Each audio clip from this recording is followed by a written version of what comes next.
Yo, what's up? Share ko lang din sa inyo, no? Meron din pala akong binibentang compression driver. Okay, so just to what I just want to show you, no? This is the Kevlar NT450. Ito ay neodymium, ang magnet na ginamit niya ito sa gitna ay neodymium. Okay?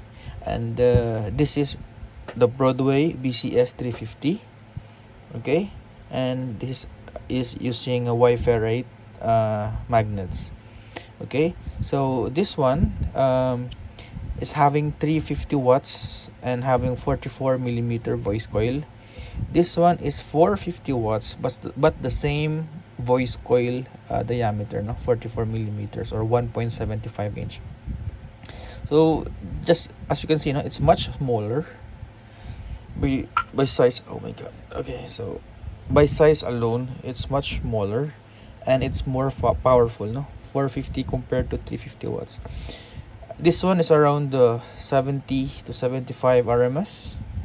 This one is around 80 RMS. Okay, so lightweight, smaller, it's using the most powerful magnets, no, the neodymium. Okay, so right now I have also one product. Okay, so I have here yung NCD44 and NCD38. So ito nabawasan na, may bumili na kasi. So I have here just take one samples, no. Okay, so just a second. So this one is my product, no. Yan. So zoom in ko lang, no. So ito, it's also made from neodymium, 44 millimeter. So actually parang paras talaga siya ni Kevlar NT48 NT450. The only difference I can see here, of course, yung design ng plastic niya. And this one is having this pin type. Okay, and this one is push button, much easier to install. Okay, weight size, it's almost the same. Okay, diameter size, wait, sira, mabigat. Okay, so diameter is also the same. So parang pinagbiyak siyang bunga, no? Pero hindi ko lang maintindihan kung saan nakuha ni Kevlar yung 450 watts. But this my product is 80 RMS rated, 160 maximum watts. So this is true rated value, 80 watts RMS. So I think this is also 80 watts RMS. Yun lang. If you want to buy, this is the price. The price of this currently is 1,880, bolt-on type, no. So sa mga tatanong, baka mayroon ka dyan, sir, threaded type.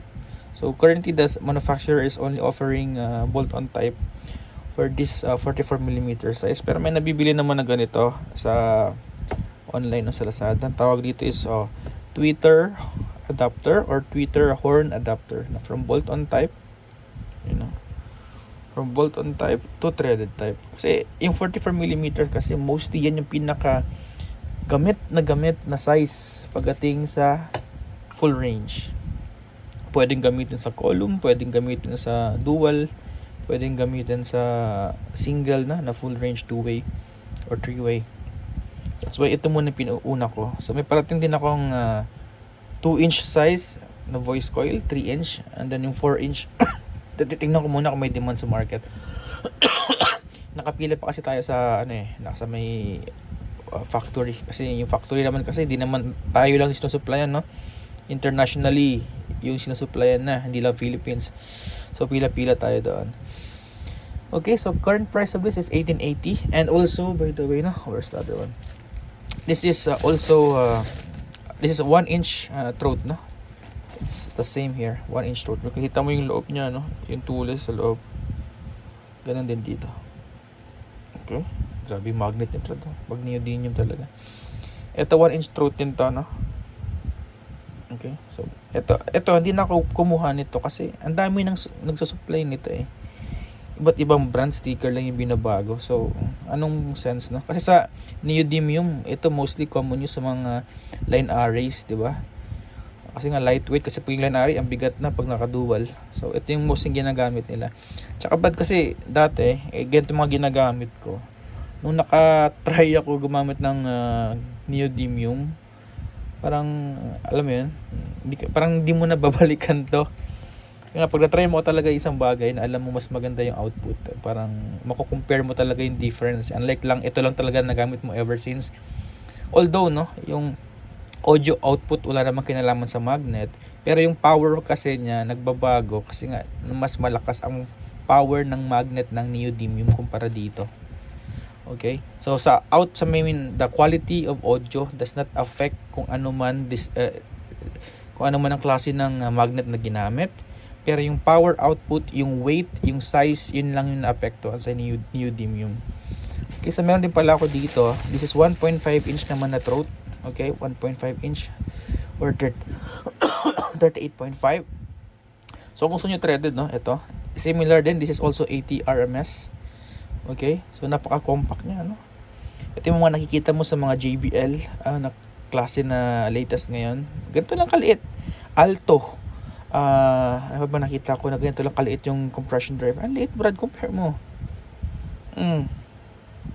Just imagine kung gaano kaliit. And then the weight, no. So ito naman yung sa Pro L ko, 1.5 inch Pro L, no? Pro L ko na compression driver. Ganito naman yung kanya. Pero ito Ferrite naman, ito na 1.5.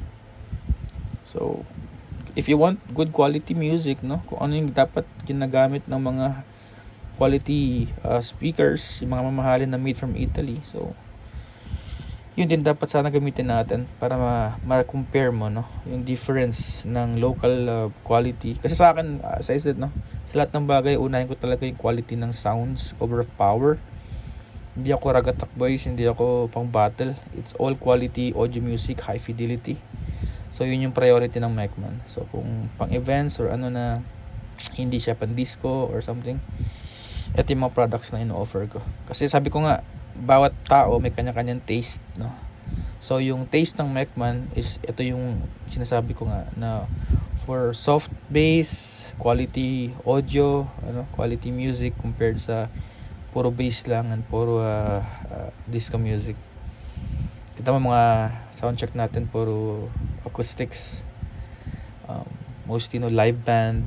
So kanya-kanya tayong taste. So if parehas tayo ng taste ng music, then we can have the same equipment. Okay, so that's it, no.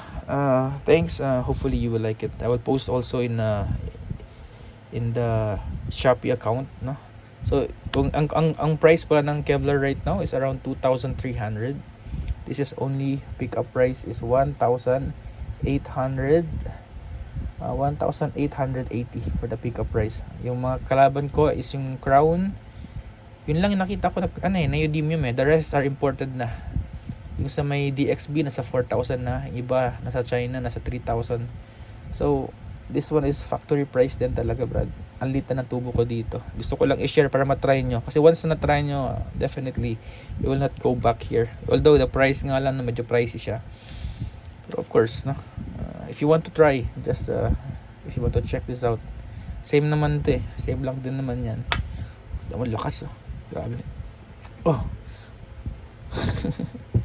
Paras lang naman yan, Brad. Brands lang talaga nagkakaiba. Yung build niyan paras-paras nandun. Okay, thank you. Shopee price pala nito, it's 1,995. Okay, thank you guys, and see you in the next video.